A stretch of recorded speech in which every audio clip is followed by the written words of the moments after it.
I don't know if we're all gonna talk that long. All right, we're live. I think we could do it. Oh, hey.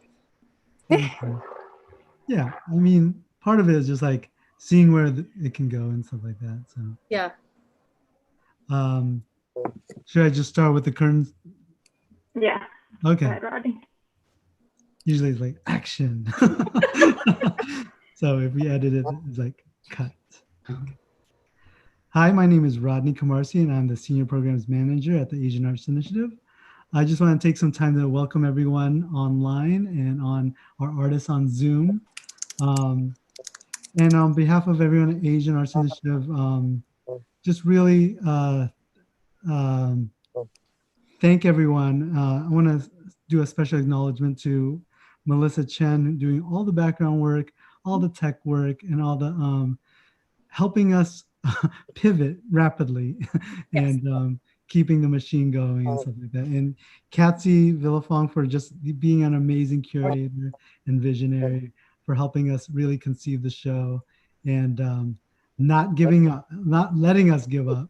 And I think one of the things I shared with the artists earlier was like, we wanted to do everything in our power not to cancel this one, because all of March we spent so much time canceling that we were just so heartbroken by everything that was happening and stuff like that.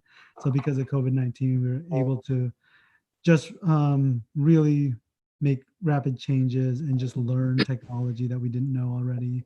But we wanted to especially thank the artists for also just coming along the journey, just kind of saying like, sure, we'll do it and see where it goes. Because we really don't know this platform and how we can continue to make it grow. But we wanted to thank everyone.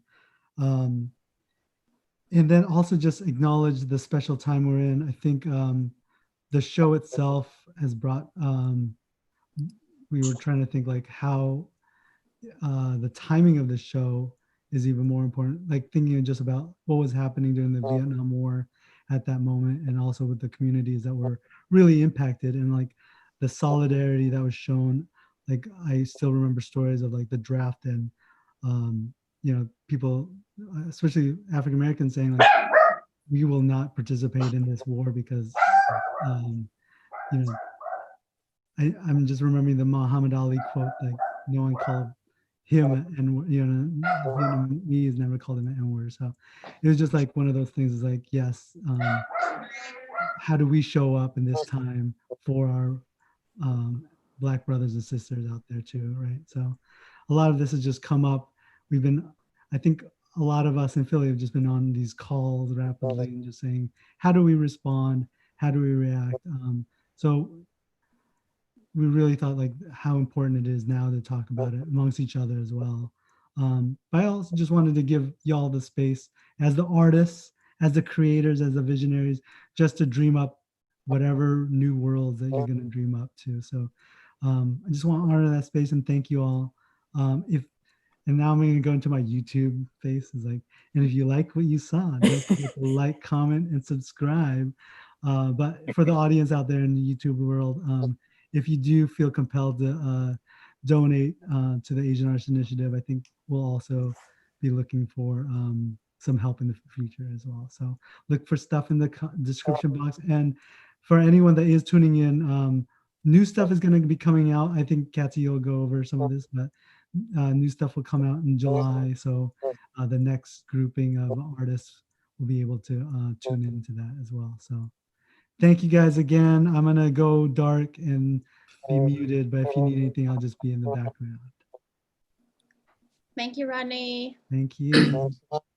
So I first want to say that I know that you just said, thank you, Catzie, for allowing us to continue with the show. But I think that the thank you is on AI and Melissa and you and Anne for continuing to adapt to all of the rules of what we should be doing. And so there were definitely times when I was told that this might not happen, this might not happen. I was just like, no. But I think that always having an answer and finding a way that the show can continue, I think was really helpful. And And, you know, we'll get into how we as artists, our creative process, our emotions, how we've been since 2020 started, what it's been like. But I do want to, I guess, remind folks while we're all here together. So I am Catzie Vilayphonh. I'm an artist and I run an organization called Lost in the House, which promotes storytelling in the Lao American refugee community. I also curated the show, Thank You, No Thank You. It is I guess I'm trying to do this off the fly without reading the paper. A reflection of the Vietnam War, because 2020 marks the 45th anniversary of the end of the war. And so I wanted to be able to have an exhibition where people who identified as Southeast Asian refugees of war could share artwork that was reflective of the moments or the thoughts that they've had with it. And so it's up now at the Asian Arts Initiative's website. It's a virtual show.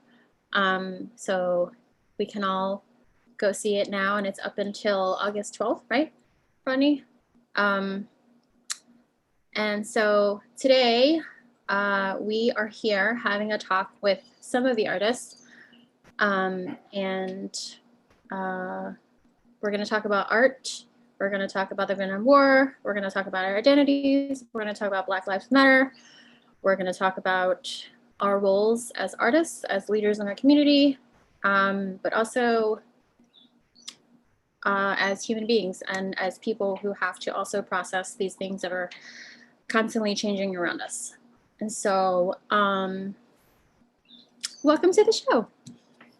So I'm going to introduce people. And I still have issues with my computer. So I'm just going to say your name, and then Melissa's going to highlight you. And then you can say a little bit about yourself and also the work that you have included in Thank You, No Thank You. So I'm going to turn it over to Natalie. Hi, everyone. This is Natalie here. Thank you all so much for curating that space. I didn't realize how much I needed it today in terms of processing everything, and particularly around our liberation rooted in Black liberation. My name's, I already mentioned, Natalie. I did the piece on actually the Cambodian deportations, and I kind of lay out a little illustration series that captures the racist policies and the racist laws and the racist placements that has affected the Cambodian community, but is not unique just to the Cambodian community. Yeah, and I am Vietnamese American. I am a daughter of Vietnamese refugees, and I have been processing so much and trying to decolonize the history that I've learned from my parents while understanding the trauma that they went through, but also recognizing the history that I don't know and America's involvement in it. So I'll leave it at that. But thank you for curating the space. Yep. Next in our artist list is Leslie. Leslie, where are you at? Hi, I'm right here. Can you see me? Yep. Okay, excellent. So I'm Leslie Condon. I'm an artist that is actually located north of Boston, and I am a Lao American. My parents came from Laos after the Vietnam War, but I was born in the States and was actually adopted after coming here. So my story is a little bit different than other Asian adoptees. And my piece in the show is called For All of the Many Victories, and it references the self-erasure that happens in immigrant communities of color and also just broadly communities of color. And so for me, I think ever since 2016, I've been in this kind of place of you know, kind of experiencing this PTSD and just trying to do everything I can to inform myself and kind of come out for all of the communities impacted by some of the rhetoric that's going on. So yeah, this kind of just feels like a continuation, and I'm just trying to figure out how to maintain a sense of agency, but also self-care in this moment, which includes my artist practice. So thank you so much. I'm very excited to be here tonight. Thank you, Leslie. Our next artist is MyLoan. Hi. It's MyLoan. Oh, I'm Dinh. sorry. That's okay. You know, having an Asian, a Vietnamese name, that's typical. I was, first of all, thank you for including my work. I'm from Vietnam. Our family came to the United States as refugees in 1975. My work that is in the show is called Pre-Sorted Second Class. And those are the envelopes that are completely covered in eggshells. Mm. And in not only eggshells, but different shades of brown eggshells.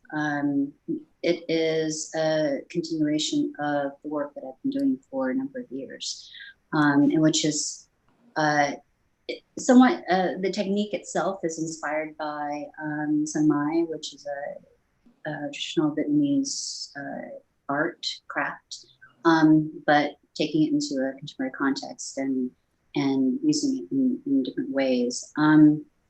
Yeah, and the pre-sorted second class, you know, referring to mail and on envelopes is kind of referring to how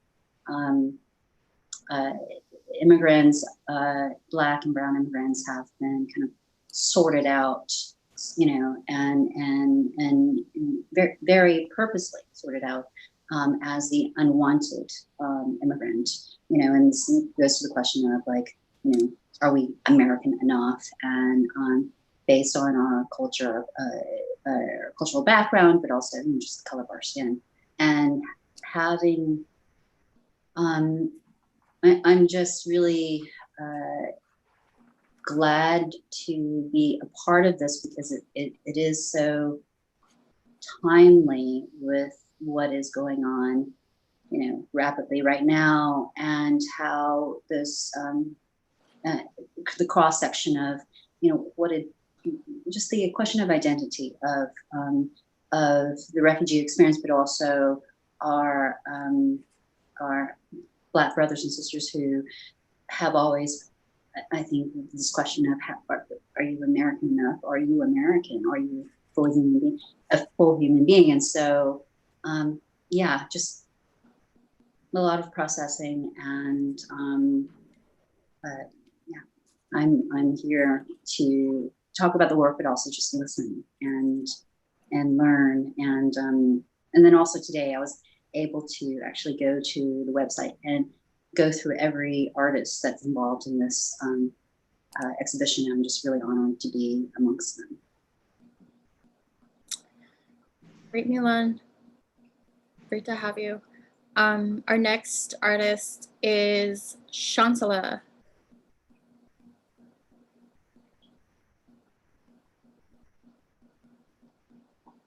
Hello. Sorry, I was being. My name is Chantala Kommanivanh. I'm from Chicago, Illinois, from the northwest side of Chicago. I'm an artist, painter, sometimes, or a retired, if people still listen to my stuff. But my work primarily revolves on my personal history, navigating or trying to discover this rich history that my parents brought us into.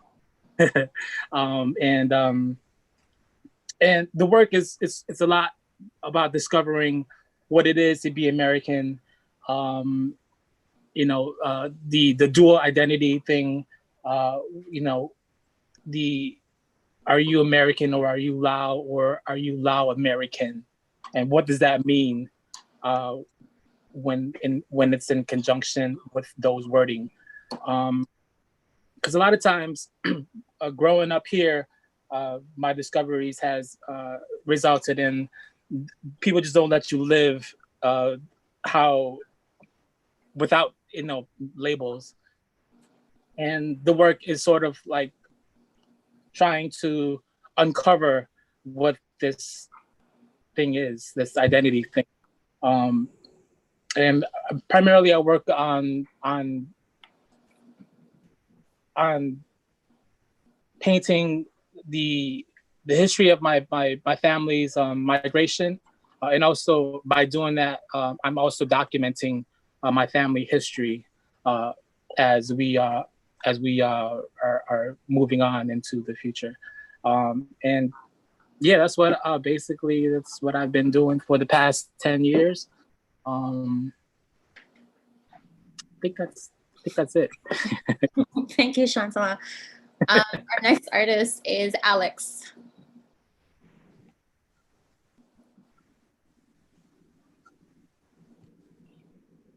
My name is Alex Nguyen-Vo, and I'm a painter.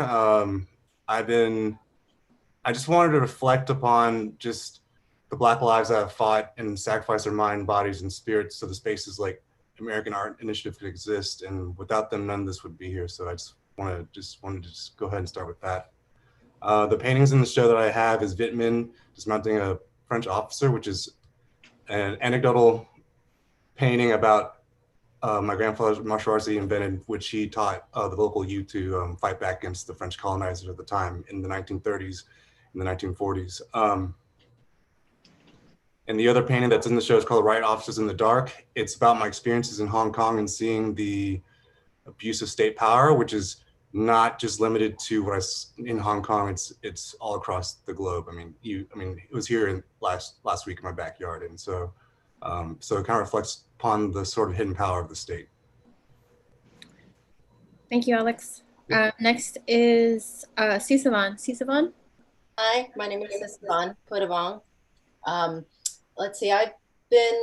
was born in Laos, came over at a very young age, youngest of 7. And so my stories were basically, told by my brothers and sisters. And so that direct connection and disconnect that I have both with Laos is very, very real. And growing up in a very small town, I think really gave me I feel it's a different perspective from someone who maybe grew up in a larger city. And so I initially wasn't going into art, but after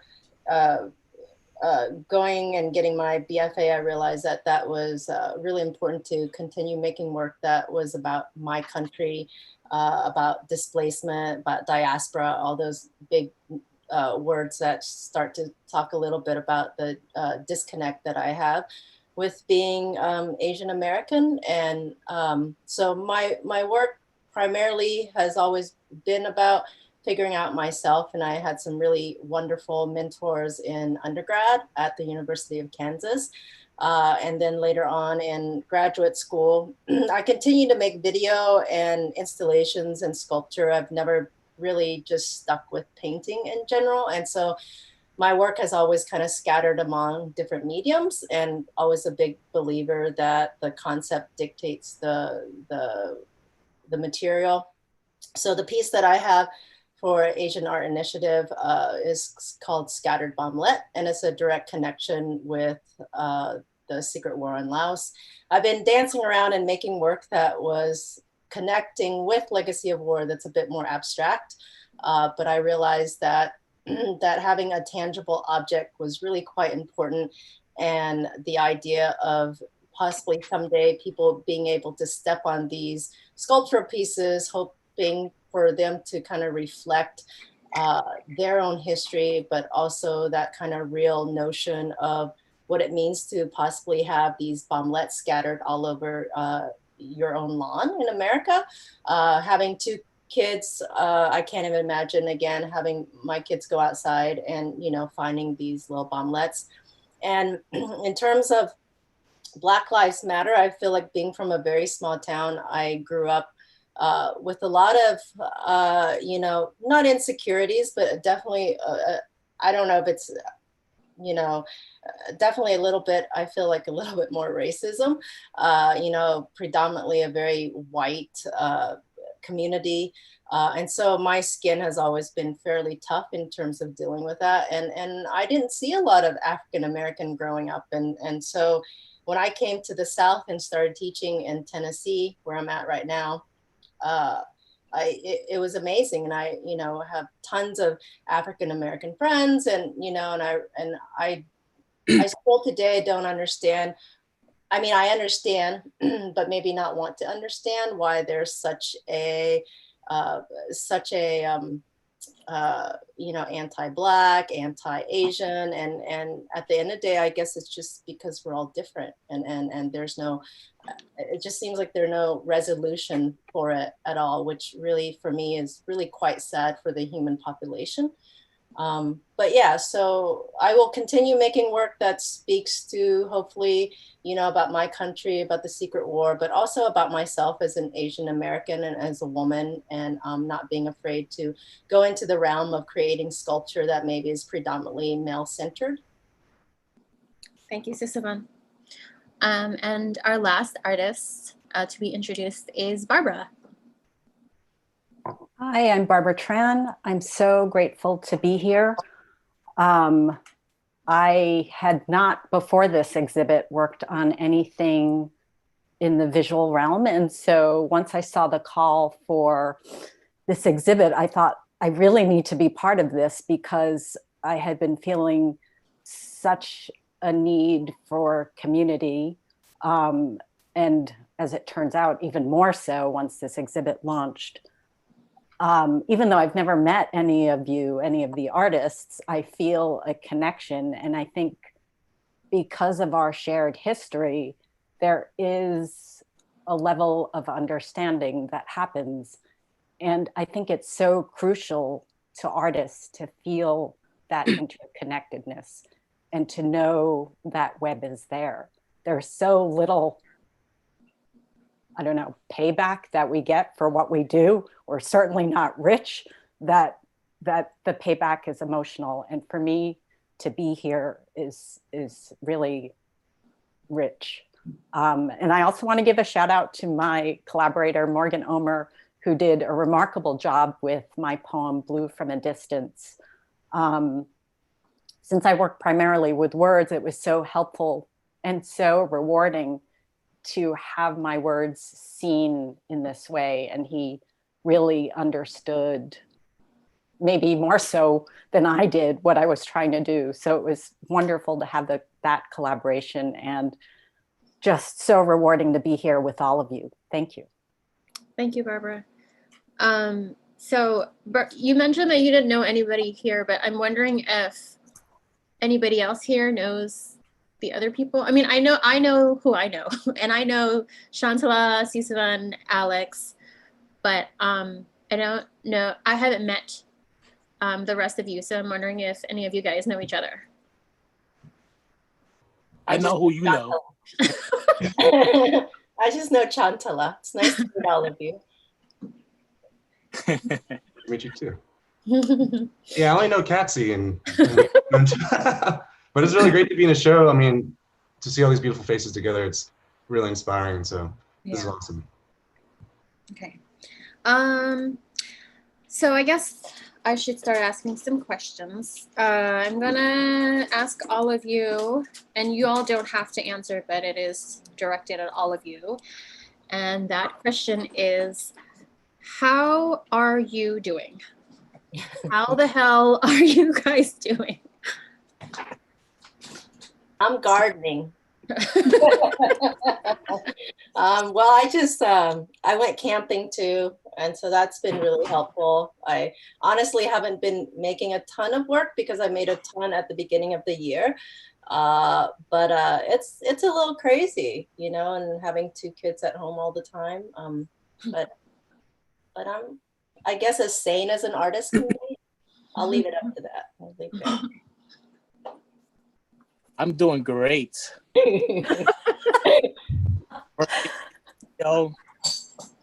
Every day, cooking, living the best life.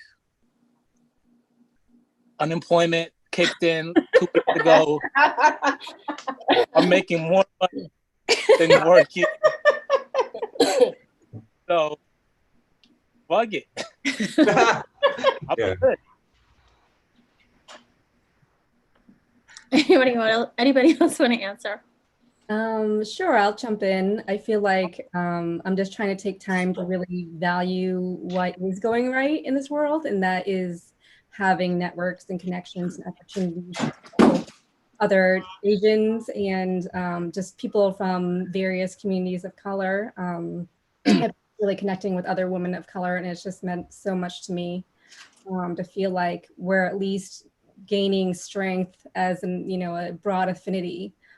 So in that way, I'm super grateful, and I'm trying to focus on that instead of kind of the mess that's going on, but very mindful and observant of what's going on as well. Great. Just to add on to that, yeah, I mean, trying to be mindful, trying to be positive, but I mean, really, to be honest, I've been crying a lot, and not even knowing exactly why. I mean, like, I know why, but also like pinpointing why again. And also when Melissa asked everybody if it would be available to be part of this roundtable discussion, I hesitated, to be honest, because I didn't know really in what emotional state I would be in, and like what if there's anything that I could actually really contribute. Except that I think I'm probably going to get more out of it than be giving. Again, because of just being in community and knowing that we all in some way are sharing similar struggles, and also being able to just be together. Again, I'm not really sure how to formulate my answer, but yeah, just being very, very emotional lately, but realizing it's okay to do that. Yeah, I feel like I have been going through the same emotions in terms of being available, wanting to be available, and telling people if I am available, because as artists, we are seen, we are viewed in these roles that are, sort of like leadership roles. And when things happen, people turn to us and ask us what's next, or what should we do? Or, are you available to help heal? And then there's a part of me that says, is it okay if I say no? Is it okay if I don't want to be part of this? If I don't want to lead this thing? Because I also need healing, and I need somebody to hold my hand, and I also would like to do nothing and be okay with it. And so yeah, I completely understand the need to not do anything, because you yourself need self-care, which is important. So for me, 2020 was like this crazy wild wave that started. So the call went out in January, mid-January, and then like literally a week after, we started getting the information that, Lao American refugees who weren't citizens and who had a criminal record were being deported back to Laos. And it wasn't just rumors. It was just that, they just started accepting people and it was confirmed because in Laos they started building like a I'm not sure what to call it, but it's basically a center for accepting deportees. And so it was just like crazy. And then a week after that, or a week after the exhibition call was closed, I got married, and then 3 days later my dad passed away. And then that was a crazy ride. And then after that, we were all basically asked to shut down. And I think during that first,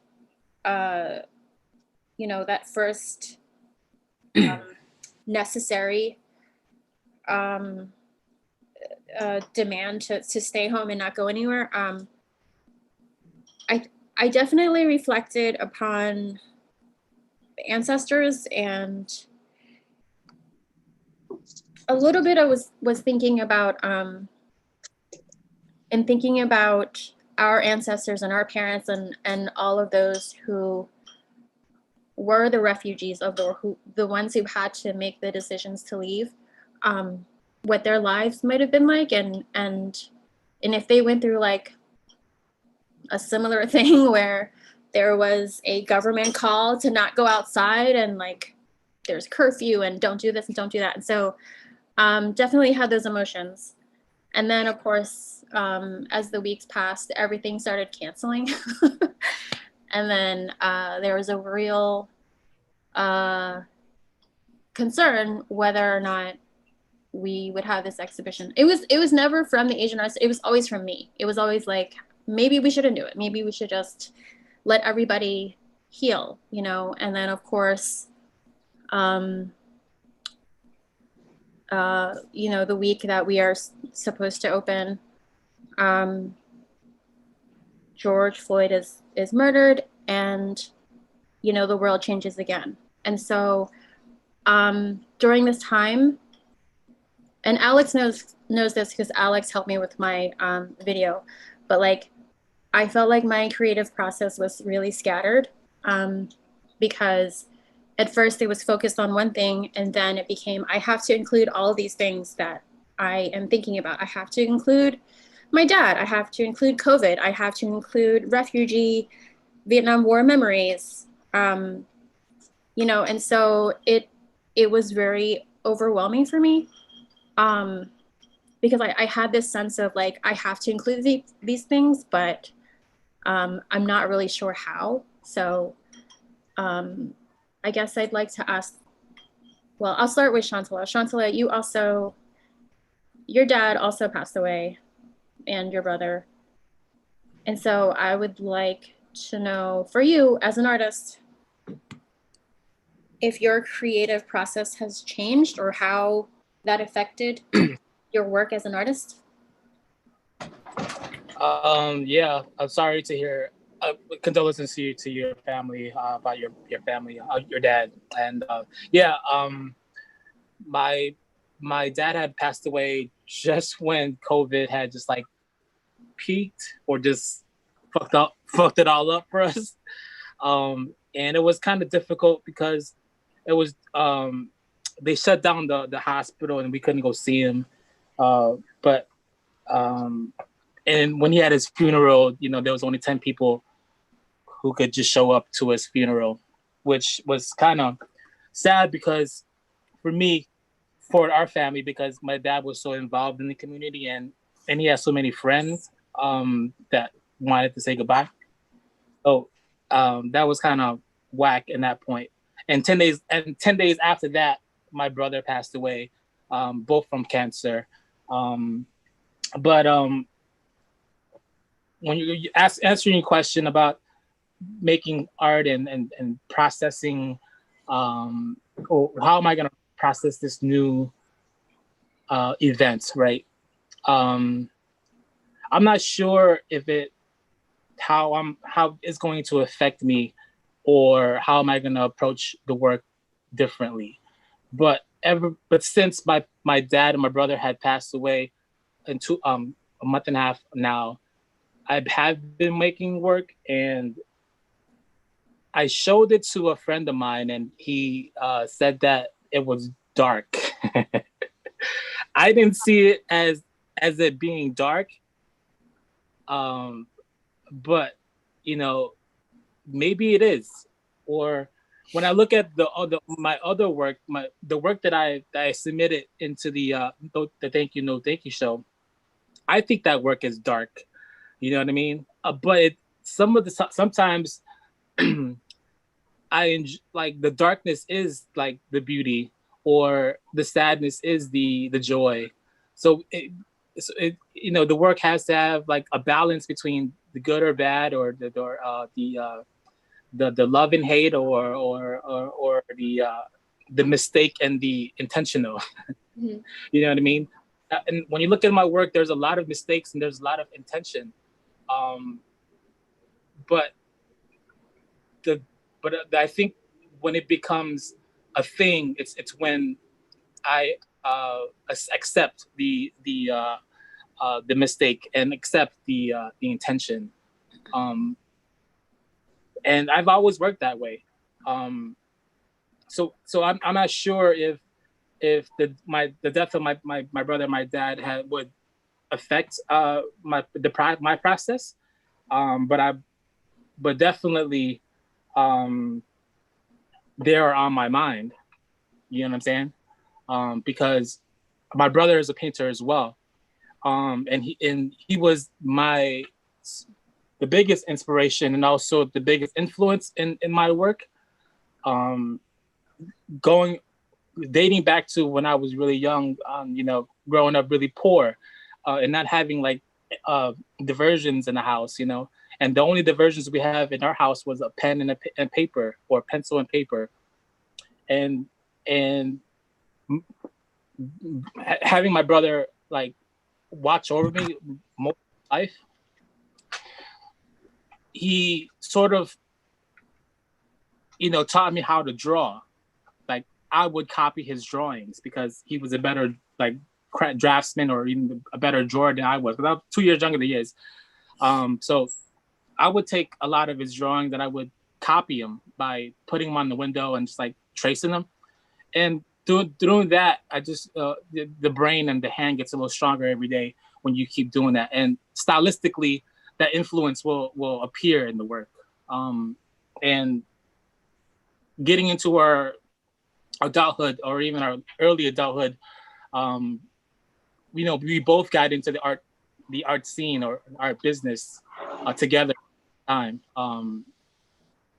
And when I was 18, 19, and he was about 20, 21, we started painting at the same time. So a lot of my process and his process was very similar, and also our influences was very similar as well, because we both came up on hip hop culture. He introduced me to hip hop culture, or hip hop dealings, and yeah, all of that was the process of him making his work was the same process of how I made my work, but the imagery might be different. Thanks, Chantala. Yeah, sometimes I rant. I keep going and shit. So Okay. It's fine. That's good. So the question, I like to open the question for the rest of you. How have the events that have happened affected you as an artist? So whether it's your creative process, whether it's the way you think, the way you live life, how has it affected you? It really, the events that are unfolding, I mean, they're still unfolding. I don't even know we're over it quite yet, but right. Just reflecting upon like genetic memory and how being a child of refugee and how I've always kind of felt like my parents, and as well as myself, like we're always in flight mode. And so when it feels like a civil war is about to break out in your backyard, or, I live in Philly, I live in Fishtown, and it's like, I was ready to go, but a part of me was like, where the fuck am I going to go? And so that sort of anxiety is something I've been reflecting upon and taking the time to mourn just the world, and thinking about my niece who's half Black and Vietnamese. And so just like, and really trying to you know, I don't know, just trying to contribute to like, I don't know how art can really contribute really. That's where I'm at right now with my artist practice. It's like, how can art as a direct action be more expansive in sort of this era that we're entering? I think we're really entering into a world of this new decolonial era that we're in. Like the world is slowly decolonizing, and these are like the death throes of like white systemic racism. And so it's really, I feel like it's a really strange place because we're in it. I don't know how it's going to end because we're in it, and then there's the subjectivity of it. It's really subjective right now because we're in it. It's not objective like history is. And so I think we're in really a unique time, especially as people of former colonies, our bodies being post-colonial. And so I think that's something that I'm just really want to be a witness to. I'm just witnessing this history unfolding. I'm not sure making for me right now is the way to deal with it. It's just probably just witnessing the decolonization of the world, or at least the United States thus far. And so seeing all those statues all across Europe and the United States falling over, the iconoclasm is really powerful, and no sculpture or art can approximate that. So Yeah, I'll share. And Alex, what you're saying, and thank you all for sharing earlier, that really moved me, and that really, thank you for sharing that. And Alex, what you shared really resonated with me as well.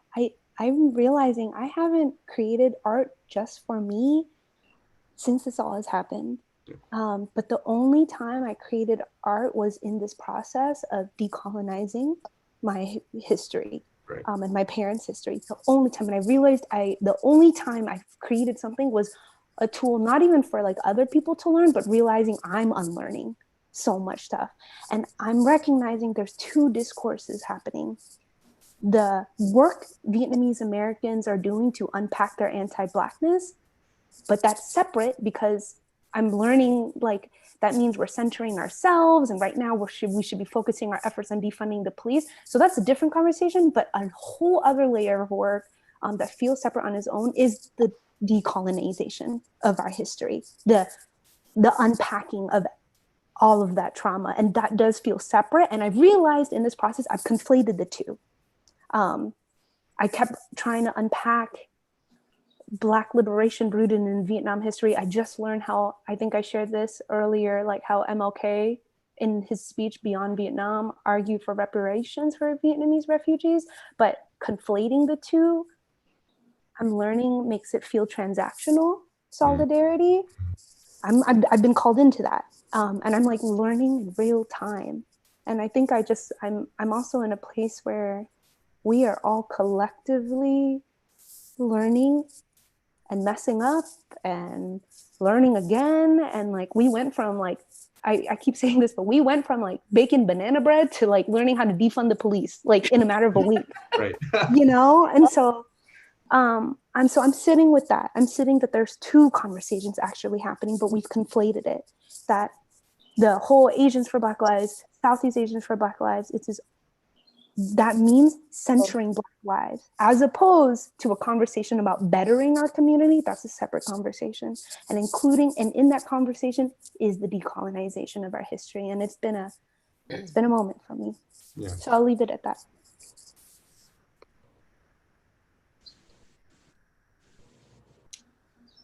I'm just gonna make sure nobody, just waiting for who else is talking. Leslie. The camera's on you, Leslie, so you gotta go. I was just gonna jump in and say thank you so much, Catzie and Chantala, for sharing. I lost my sister in 2015, and I still have a very hard time talking about it. And for me, like that same feeling of mourning is coming up, or has been coming up for a long time when I think of Black lives and police brutality. It's a similar feeling of this deep sense of helplessness. So again, just trying to find ways for myself to work through that. And for me, I think I've just been trying to find ways to help heal my community, however that emerges. So one of those things is organizing a project for Asian Americans in the Boston area, which I'm working on now. But then in addition to that, I just did some online training for an organization or with an organization called the Dinner Party. I don't know if anybody's heard of it, about it, but it's an organization that offers support to people who've lost, who've experienced a profound loss between 20 and their early 40s. And these can be in-person dinners, or they just switched to virtual because of COVID. But I'm training, or I'm trying to create an affinity space so that the people at my table will be people of color. So because I know that there's layers to our grief and oppression that I want to give the space to. So I don't know what your ages are, but I just would love to let people know about that. But yeah, I'm like Natalie, trying, we're all coming from our own spaces or own places of education on how to be good allies. And I'm definitely, doing the work, making mistakes, educating myself, getting educated, and just trying to stay humble and open. So yeah, that's it. Thank you, Leslie. I think Barbara, you had your hand up, right? Yeah, these murders have been forcing me to really think about my responsibility as an artist and how I can change my process in order to be more useful to the community, to the world.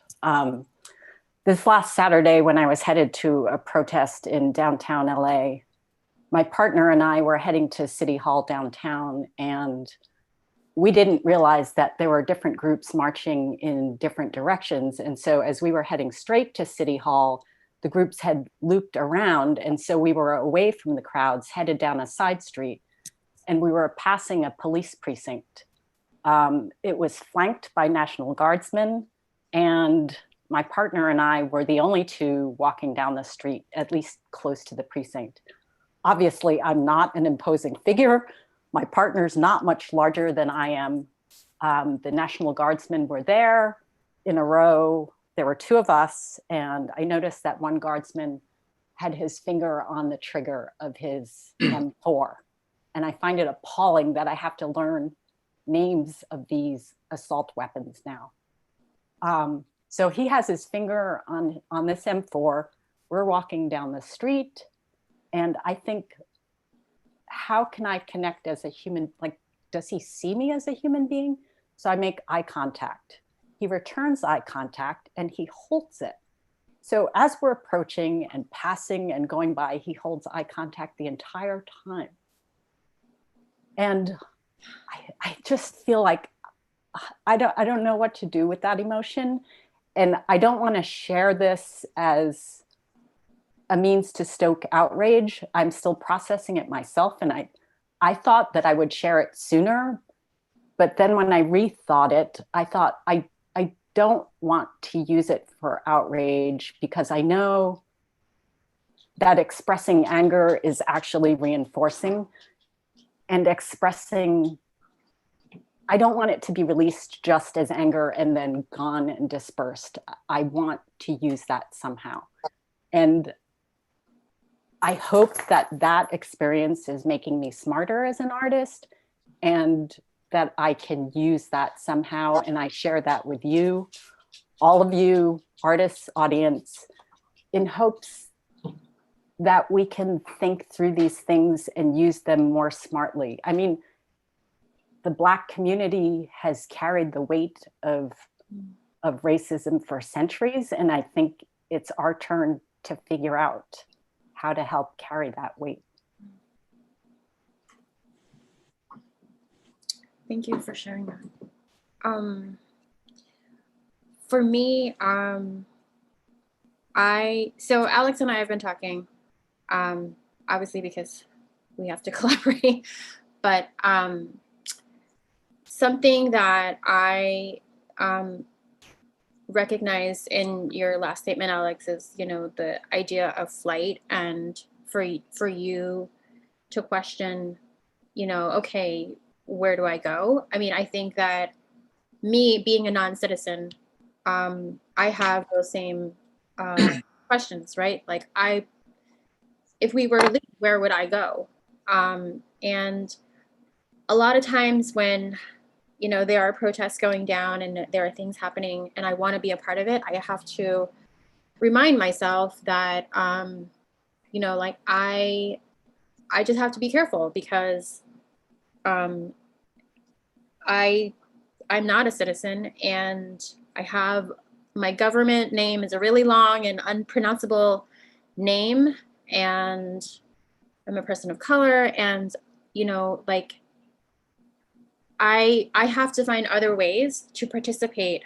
You know, I have to find other ways to be involved because, you know, I don't want to have to figure this out while also trying to figure out being deported unjustly. And so for me, it's been, you know, checking in with my Black friends, telling them that I love them, talking to my daughter and talking to her about Black Lives Matter. And, you know, I think that as a mom, that's the best thing that I can do. And she's young, she's 11, and she's gonna have questions. And I would rather that she have these questions out loud with me than to grow up and have these questions out loud with someone who may not understand. So I've heard a lot about allyship, and I think I wanna actually go back to Natalie.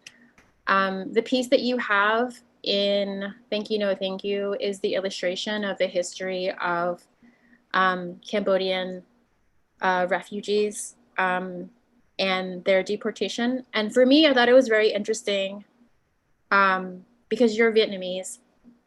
And so for me, that is already allyship. And so I guess I just wanted to ask you, like, why? Not in a very like interrogational. It's just like, why? You know, because something that I've been learning over the past years in talking about the Vietnam War is that, you know, when you bring up Vietnam War, you think of most or many Americans think of two groups of people: the Vietnamese and the American soldiers, and then people are just surprised, right, when you're like, oh, but I came over, I was also part of the Vietnam War, and they're like, oh, but you're not Vietnamese, and you know, like, and then you're like, it's really complicated. And so I guess I just wanted to ask you, as a Vietnamese person, why it was important for you to be an ally to the other Southeast Asian refugee communities and to help illustrate this history. Mm-hmm. Yeah, thank you for asking that question. First and foremost, I did it because I didn't know about it. I had no idea, and it's a reminder of how much, and it's intentional, but how much history we do not know about our own communities, and that is not a coincidence. So I did it. It was a reactive piece because that was when 45 was trying to push the largest deportation of Cambodian refugees, and I was like, okay, what is their story? What is their migration story? And I had no idea, honestly, y'all. I had no idea. So it was a moment and reckoning, like, I want to learn more, and holy crap, there's so much history that is intertwined with the Vietnam War, but also another process of the decolonization of, like, recognize America's, like, saviorism, America's imperialism. It just all adds to that, like, the narrative that was intentionally left out. So the allyship, I did that piece, and it was a reactive piece, but it stemmed from needing to know more and wanting other people to understand how intertwined America gets in other people's business. And, like, that's a narrative, like, we don't know, and how much that affects all these communities and all of our placements and all of our migration stories. Yeah. Thank you. You know, part of, yeah, go ahead, Chantala. That's really dope. That the allyship, you're connecting with other refugees or Southeast Asian that was in the Vietnam War. I grew up in a place called Albany Park. It's a community in Chicago it's where all the refugees, where Americans have interjected their ideas into that come and immigrate and live in this community. And I didn't recognize it as a refugee neighborhood until until I went to school. And like maybe third grade or something like that. And realizing that my friends were Cambodian and Vietnamese and Mexican, right? But then there were like just a few white kids. There were a handful of white kids from the kindergarten. But then when we got to the sixth grade, there was like one left. And every time there was a grade that we switch over to, there would be another group of refugees would come. Like the Bosnians would come, the Somalians would come. And all these like these ethnic groups that would appear into this neighborhood. And I would figure out later then is like every time that there's a war or any type of famine or any like conflict that happens with the world and America has their hand in it, like we have that representation in this neighborhood. And what is dope about this part is like this neighborhood is that like we became like really like friends and great allies, you know what I'm saying? Because we were the minority in this group. And a lot of times we're living in this low income neighborhood. What happens is we get like preyed upon about those who are there first, meaning white, black or other, right? And that kinship or that ally friendship that we had, it became strong, and also we was not the people to fuck with no more. so I just wanted to point that out, because I'm saying it's like we stick together, there's no more of this happening. You know what I'm saying? Yeah, I love that. I do Albany Park because we live that life. I mean, thanks for sharing, Chantala. So I wanted. And by the way, another thing, just real quick. I lived in this I grew up in this very multicultural community all my life, right? And 5 months ago, I moved to a white neighborhood. It's weird. It's weird here. I want to respond. That's all. I want to respond to Chantala's white neighborhood. I've always grew up. I grew up pretty much in a white neighborhood, surrounded by not a ton of Laotians. Like I said, I'm from Winfield, Kansas, which is a population of 10,000. And so the nearest city was like Wichita, Kansas. And so I didn't get to become, I felt like I didn't get to become part of that kind of Laotian community because I was always, I feel like I'm one of the older artists here. It was kind of going back to somebody who was talking about flight mode, but I've always kind of had a protection about me as I'm watching the news and just being, you know, I can't watch it too much because it makes me really upset, and I don't understand the stupidity and just the ignorance and all of that, just hatred. But I grew up with that, and you know, and I kind of got desensitized in a sense, but in a sense that not to the point that I didn't recognize that those things were going on. But what I realized was that shit's gonna happen all the time. And maybe it's my parents kind of, you know, coming over when I was very small and really being very protective and thinking that, you know, you need to be in a survival mode all the time. So I don't see myself out there protesting, but I do tell when some of the things were happening here in Murfreesboro, Tennessee, that I would tell my students, be careful, you know, and a few of them were African-American, and I'd be very blatant with them and you're Black, just be careful, I'm not being racist. Because I really care about them, and it's really hard for me to watch the news and then in a sense making work, you know, I think it's always ingrained in us, at least as an artist, to just keep making, because I think somebody will be listening, and maybe it's not this big grand idea, but maybe it's just enough that it just kind of reaches out to someone who's in a very small community like I was, you know, and but I get what Chantala is saying. So my growing up was so different from yours.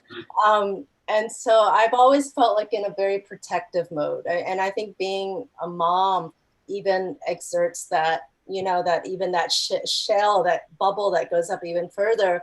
And it's not that I don't want to protest. It's not that I don't care. It's just so much for me to take in.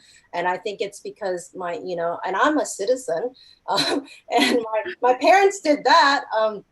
But, you know, being the youngest of 7 and hearing my brothers talk about all the shit that they had to go through and all the stuff that they had to really fight for. I mean, there were numerous times where they would, you know, be getting out of work and somebody would just not let them out of their car. And then they have like a knife fight and like, well, shit, what just happened, you know?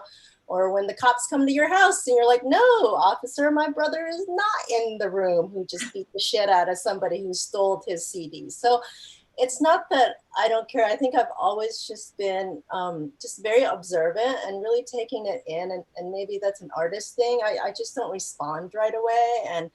And so I do take it.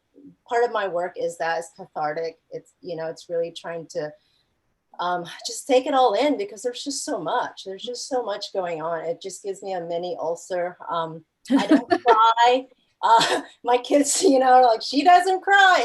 It's not that I don't care. I think it's just that it's just, I think, again, it's going back to being desensitized and having to deal with that shit all the time since I was a kid. I mean, there's, you know, never a time where I've never had to say, yeah, I'm Laotian, you know, and please make sure you say the right thing. You know, I'm not chink, I'm gook. You know, I mean, it's just these derogatory things that you have to fucking deal with all the time. And that's being from a small town. I mean, yeah. But you came from a larger town, a city where you actually got that, maybe a sense of, you know, community and that diversity, but I didn't get that. It was always this barrier that came up. And so it's always really hard for me to let my guard down, I guess. And so it's yeah, and I have so much to say, especially when I'm drinking wine.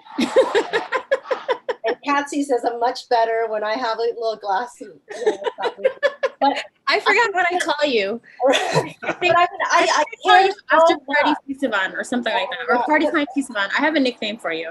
But I care so much, and I have African American colleagues, and I'm like, just be careful when you're, you know, going to the store. Remember, you're Black. And it's so stupid to have to tell them, remember, you're Black, you know, or like when I got the ugly, like, stare when I was coughing a month ago at, you know, getting prescription. And I was thinking, oh my God, she totally, because I'm Asian, I bet she, you know, it's just like, why do I have to feel that way? And I think that's where the artwork for me, just, you know, I start to make work that is unapologetic, that is right in your face, and I don't give a shit if you think that, you know, if you've heard it 20 times or nobody's heard it.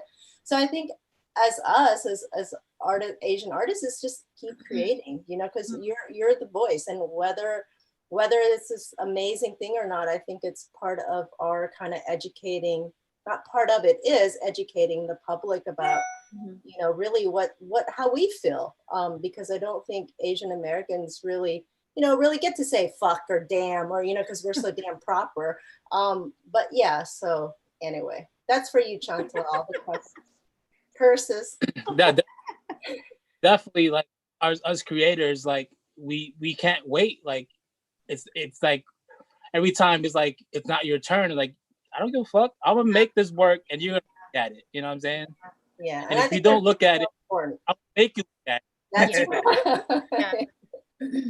I think for me, for how I finally came to making my work for the show, like the title is called "Is Now a Good Time?"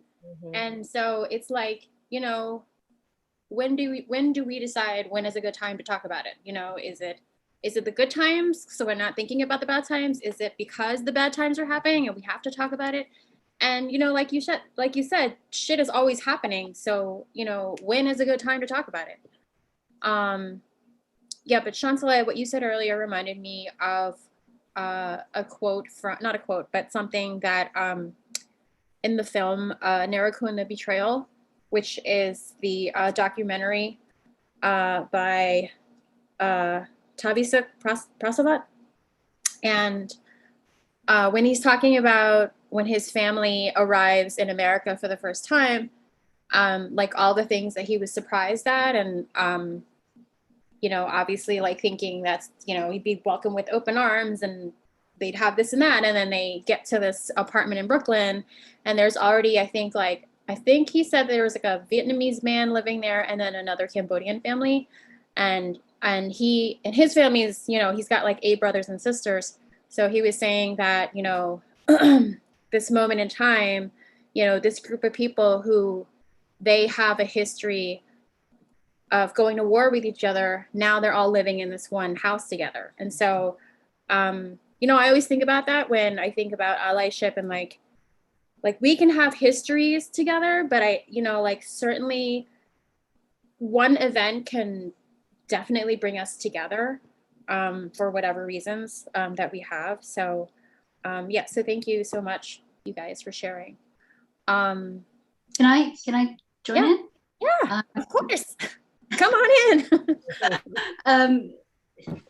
This, you know, when you're talking about, is this a good time? And I was wondering if this is a good time to also, I mean, one of the things that has been on my mind and actually unpacking a lot of this is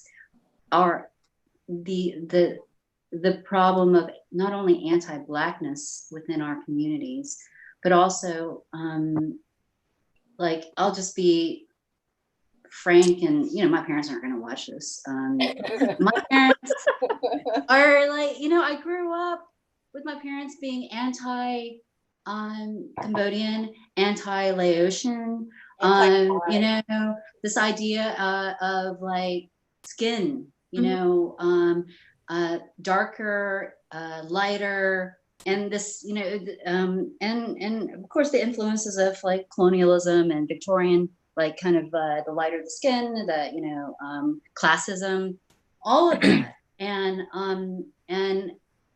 I think like growing up in like coming here at a young age and then having friends who are, you know, from Cambodia, from Laos, from Thailand, from the Philippines, and going, you know, these are being discriminated against, and having kind of like this united, like let's unite against the other, which are like the people who are prejudiced against us, and not having looking at my parents' experiences of discriminating against other Southeast Asian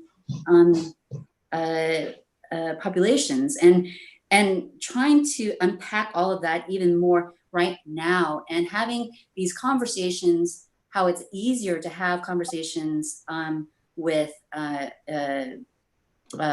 white people,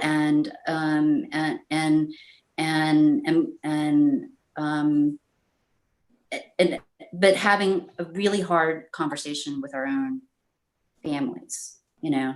I mean, that's been the hardest thing, to try to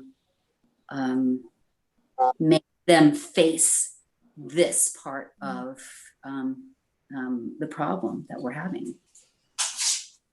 I think that's a very hard conversation to have. I always go back to things don't change quickly with culture. And I grew up the same way in terms of my parents telling me the Thais were awful, the Vietnamese were awful, and I have Vietnamese and Thai friends. And so yeah, I think that to change their perspective. And I'm being the youngest of 7 and lots of brothers. I mean, the ones that would have killed them, you know, would need to be married to a Black guy. Oh my God, you know, and so having, I think being able to talk to them about different, you know, skin color, it's really hard. It's almost like you don't even want to go there because they won't listen anyway. But I know that I need to, and I think that that's part of our, like what you were talking about, is having that continuous kind of conversation with them, even though in a sense you're kind of talking to a wall. And I don't know if that's going to change anytime soon, but I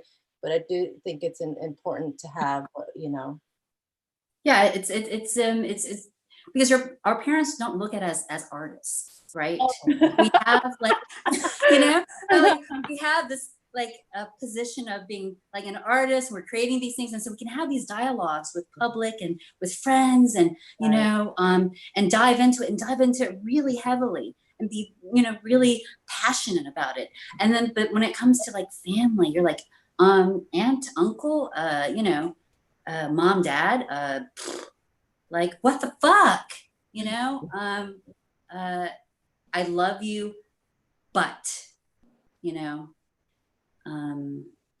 yeah, we can't hide behind the artist part, or we can't use it as our shield. Do you know? Do you feel that though the difficulty of the conversation is also due to language barrier? Because like I'm trying to, in my learning and in my like activism and trying to help my community, is trying to learn the words for things that I guess I'd never thought about before. So like I just learned the other day what skin tone was, you know, like I never even knew what the word for skin tone, because I guess I just never had to have that conversation with my parents. But like, you know, for you guys that are having difficult, I mean, somebody said to me the other day, it's hard to have this conversation even with people who speak the same language. So yeah, but would you say that compounding it with someone you love, would you say that a language barrier is also part of this difficulty in having that conversation? I think it's, I think it's partially the language, but it's also the refugee experience, which Chantala touched upon, was that, you know, every new migrant that comes into the neighborhood has to put up with the migrant that's been there, or the person that the peoples that have been there. And so, you know, recounting and reconciling my family's experiences with fleeing and ending up in projects in Queens, and then having Black American kids like throw rocks at them, it resonates and re-traumatizes them from fleeing. And so it's really hard to reconcile that, and reflecting upon like that type of, I don't know, racial bias that I experienced. It made me realize my own racial biases that I experienced growing up in, you know, Houston, Texas. I grew up in Spring, Texas, which is like this rural suburb, and after hearing my family members saying that they were picked on by Black kids, I remember that I remember all the racism that I experienced from white kids who, whenever the kids are out of the room, their parents would come into the room and be like, "You should go back to where you came from," and or like people stealing from me. It's always been white kids, and so it just made me realize how deep systemic racism really is, and how it affects migrant communities and communities of color, and how it pits us against each other. And yeah, I don't know.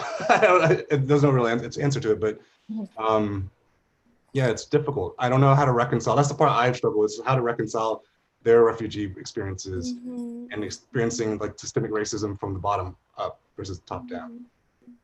Yeah, and like, oh, I guess I'm speaking.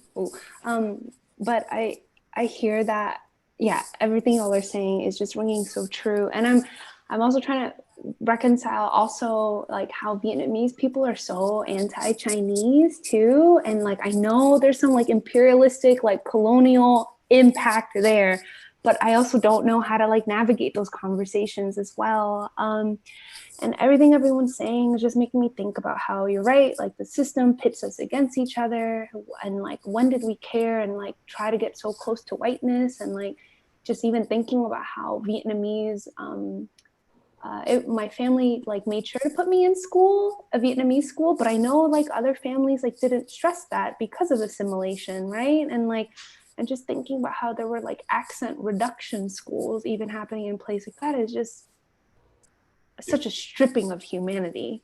That's what happened to me. I was at ESL for 10 years of my life. And so I mean, it literally is stripping you of identity. And so I completely understand it. It's a total erasure.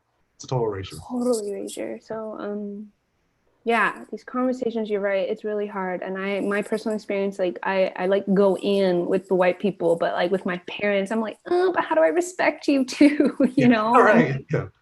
So yeah. Well, I don't know. I feel like me and my mom, we have like a tumultuous relationship. So I feel like it should be easy for me to like confront her. But I feel like it wouldn't be enough for me to just like be angry with her and then like be like, oh, we agree to disagree. Like that's not how I want it to be. Like I want you to understand where I'm coming from and that you are wrong. You have to say that you're wrong. And I don't know if that's possible for an Asian mom to admit to her daughter that she's wrong. You know, Catzie, I want to respond to that because my mom passed away 2 years ago, and it took me a long time to just accept that she wasn't gonna change just because she was so ingrained and older. And I in a sense, I at the end just respected her as who she was, even though I didn't agree with everything, because I realized that I didn't have a long time with her, and I knew that, not knowing that she was going to pass away 2 years ago, but realizing that all the things that she went through, and we didn't have a great relationship either, kind of like what you were talking about, but after becoming a mom, it took me a long time to realize that it's okay. You know what I mean? It's all right if she thinks that way, because whether I agree or disagree, or it came down to that, I just needed her just to be all right with it, right? And it's not as though she had to agree with me that, Thai people are nice and Vietnamese are, wonderful, or Black people are fine. And I realized that culturally, I just had to just let it go, because she was just at an age where I thought, I don't need to fight with her anymore. And it took me a long time, and I'm a little older than you, to just kind of like just respect it for what it was. And that's also culturally for me as well. I had a really hard time thinking about, the Laotian culture, not being able to go into certain parts of the temple, just because you would bleed and you were unpure. And so I had a lot of issues with the Laotian culture. And I realized that, it is what it is. And there's just a certain degree of maybe time that maybe will allow for that to just do what it needs to do. And hopefully we will become smarter. But at the end, I know that it's hard when your parents are that way, and having conversation with the Lao community, it's very difficult. I don't even try. And I was so grateful when I met all of you guys in San Diego. I was like, oh my God, they're my people. I can shoot the shit with them, and I was so grateful to be able to connect that way. And yeah, but at the end of the day, I realized, they just are the way they are. And there's, instead of going to her grave thinking that, she, at least you were able to say something to her. But at the end of the day, I just feel as though our parents, who sacrificed so much to come over, that they are just the way they are. And there's certain things engraved in them. Can I respond to that? And like, I agree with you. Like, I'm not going to argue with my grandma, like I'm not going to argue with my grandma, who is honestly like an avid Trump supporter, but she doesn't say that around me because she knows not to bring that up around me. But I'm like, I feel inclined to talk to my parents because like, I think about the biases that they also internalized within me. And what does that mean? Like when I have kids and my parents look after my kids, and what are the values they're going to instill about the Black community and the other communities. So like, I hear you on like, hell no, I'm not going to challenge my 91-year-old grandpa, but I think about like the ways I've internalized whiteness through them. Like our first experiences with gender and race is through our parents. And so it makes me think about like, well, I need to say something, because if my kids are going to be around them, like they can't be saying that stuff, and instilling that in my kids too. And so it's a negotiation for sure. Yeah. Well, my kids got, you know, used, I would tell them, if they call you fat and ugly, that's normal. I mean, it was just, you know, the stereotype. And instead of saying to them, you know, that's not very nice. And my kids are almost 19 and 15, that I realized that they're going to make their own interpretation. They're going to see like how I respond to things and how I deal with things. They're going to see that as well. But I think that also realizing that they will come to their own conclusion, and you could just do so much for, you know, and I feel like my kids are pretty respectful and very open-minded because I'm open-minded. And so when they heard the racism of my parents when they were alive, or even my brothers, that they realized that, you know what, that's not how it should be, you know. And I think that's important as a mom as well, to instill that within your kids. And that's the lineage. That's what you want them to grow up to have, this sense of respect for all cultures. If I could just jump in for a second.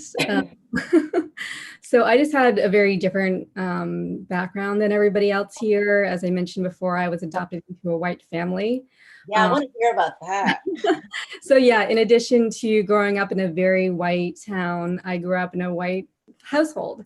And so that was so complicated for me. I felt really detached from my cultural heritage for most of my formative life. And it's only when I went to college and then after college that I became friends with more Asian people and saw like the different iterations and just felt more comfortable kind of claiming that identity for myself.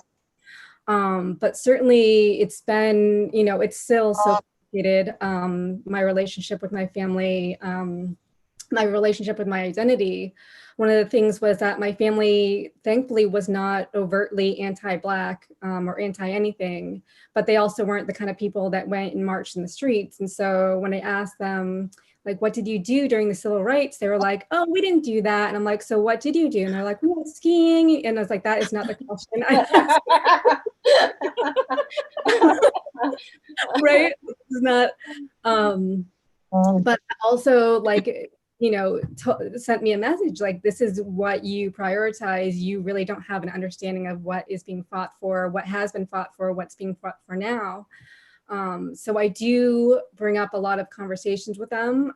Thankfully, they don't push back, but there's certainly a lot of internal oppression that just was upon me through many things. I think, you know, from a young age, I was very ready to have those conversations with friends. But again, it was within a white community, and it's, you know, I'm still friends with some of the people I went to high school with, but certainly they understand that I'm a very outspoken person. I've been very outspoken for a long time. And so I will say things that make them very uncomfortable. And I can see now that maybe this is the time that they'll be more receptive to what I've been saying all along. But I know that that's something that I've been kind of like shouting from the rooftops for so long.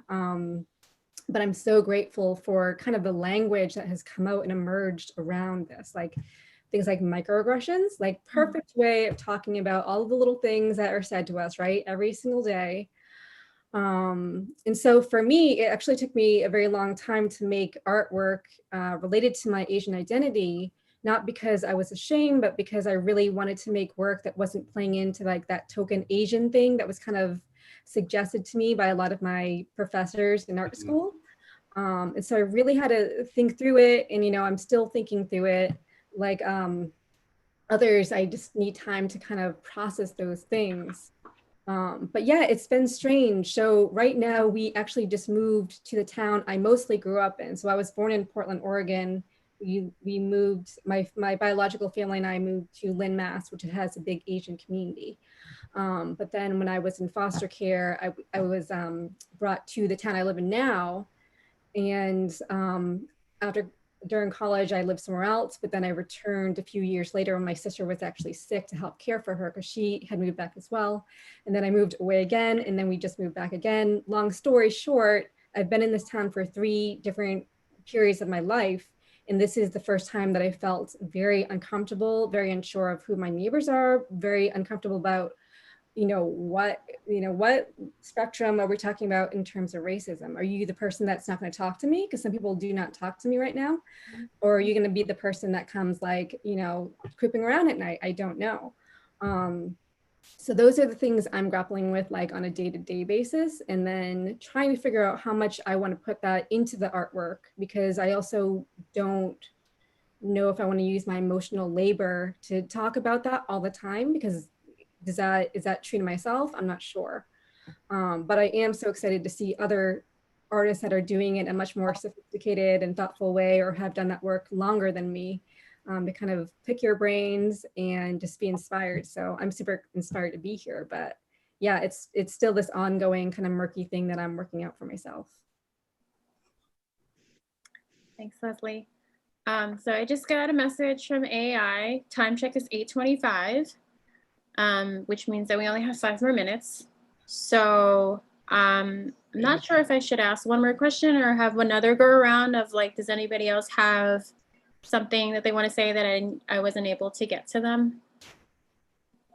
I wanted to touch upon Leslie's comment about the token Asianism in art school, and in my own experiences with dealing with white professors and even other white art students. And when you're like an Asian American or a person of color, when you make art, they always ask you, what's your art about? And you're like, oh, it's about X. And they're like, but what is it really about? And they want you to sort of like preface making art as a person of color. And I've been really thinking about it, and it's like, why don't we just explicitly ask white artists, what are they doing, preface their work, and what are they doing to dismantle white institutional racism in their artwork, because it permeates it. I mean, in their white body, it's in there, and we should challenge them. I mean, explicitly, because they're challenging us to preface our work and the reason why we're making, and they make us put in our artist statements and all this stuff.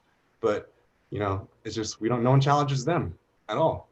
And so I think that's something key. I mean, I'm talking bombastically, but that's something which I'm reflecting upon. And so, yeah, I mean, that's moving forward. I mean, I'm really thinking about that a lot. Yeah.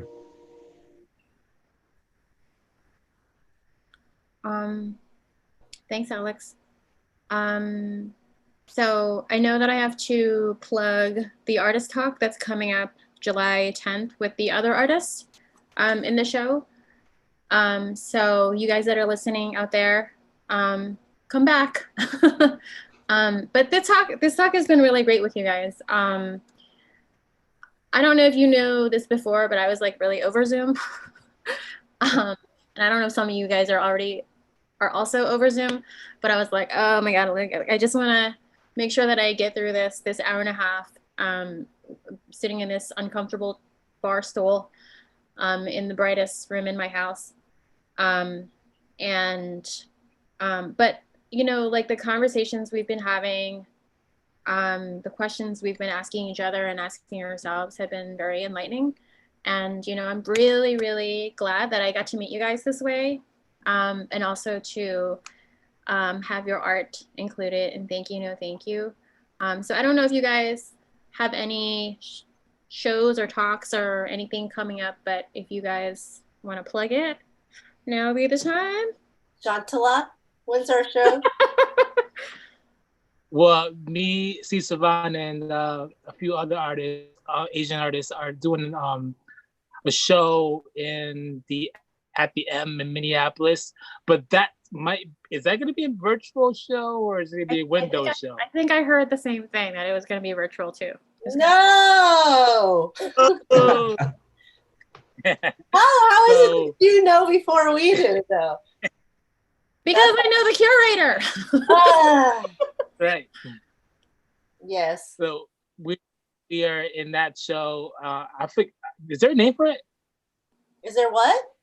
Oh, well, is there a name for it? The 1.5. The 1.5ers? Yep. Well, that's what. Yeah. Last time we talked to Janita about. Yeah. So yeah, so that's gonna happen in September, right? To January, correct? So Chantala and I are making work that maybe will be virtually displayed. Anyway, there's a piece for the in progress work. It is. You know, as a performance artist, I think all work is progress work. No, but Sisavanh, I wanted to say this last thing. You know, when I thought of thank you, no thank you, I think your piece was the first piece I thought of to be included. And part of it was because of how visual it was. You know, it's like these multicolored balls. And I think that, you know, for somebody to see it live, that's such a parallel to what it would be like for a child in Laos who sees something from far away and it looks fun and they want to go and pick it up. And then it's not until they get really close, they realize how dangerous it is. And so, you know, it's so unfortunate that like, we don't get that experience from looking at your picture, but I hope one day I will touch one of your balls. You could touch my balls any day. Nice. I don't touch your balls. Alex, do you have work? What? Alex, do you have a show coming up? No shows. Just working a lot. I mean, just working on my art and just trying to push through these moments, and honestly, just trying to be a witness. I think that's really important for me, at least, is just witnessing what's going on right now, because we're in a true historical moment in time. You always read history books, but this is we're really in it right now, and so I'm just gonna sit back and just like really try to take it in, and be supportive of people who are on the front lines. Yeah. Thank you all so much. Thank you. Sorry, Rodney. Rodney, do you have any last words? Are you still here, Rodney? Everybody from AI, he's still here. Yeah, they're checked out. They're gone. Yeah. Like, do you guys have any housekeeping rules you want to say? Any last? No, I think stay tuned. I think we'll if we do end up being able to like do a highlight. This was awesome, by the way. Let me say, like, I wanted to chime in and be like, oh, talk about this shit too. But like all y'all, like we struggle too. I've been on constant communication with my brother and with my whole family. Like, how do we call in and stuff like that. So the Filipinos are activated, but again, we're just like, yo, what do we say to like my mom or some shit like that? So I was feeling everything you all were saying. I really am feeling like, oh man, something else. Of all the calls I've been in with a lot of other Asian folks, this is the most real. So I'm thankful for all y'all for just sharing your heart and sharing your truth. Because I think a lot of times we are overly polite. And in Southeast Asian groups, I feel like it feels more family style. For some reason, like we can joke. And so yeah, I just appreciate that. And then yeah, if we are able to do well, the second talk is gonna come up, but yeah, trying to figure out like more engagements as we go along.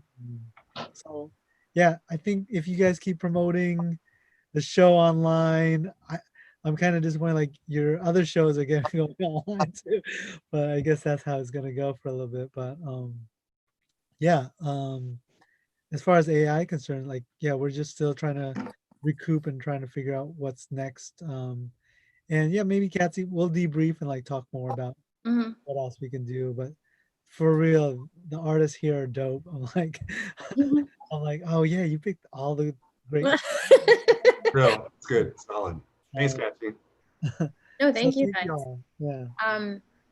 My computer's still slow. Did anybody take a group picture of us, or can? No. You mean the screenshot? I'll take Yes. I can't do it. I don't know why my computer won't. My computer's like being really slow. I just took one. Oh, great. I think I was like, wait. Do you want to give you like a? Just count to 3. Okay, 1, 2. Whoever else wants to take it too. 1, 2, 3. Thank you.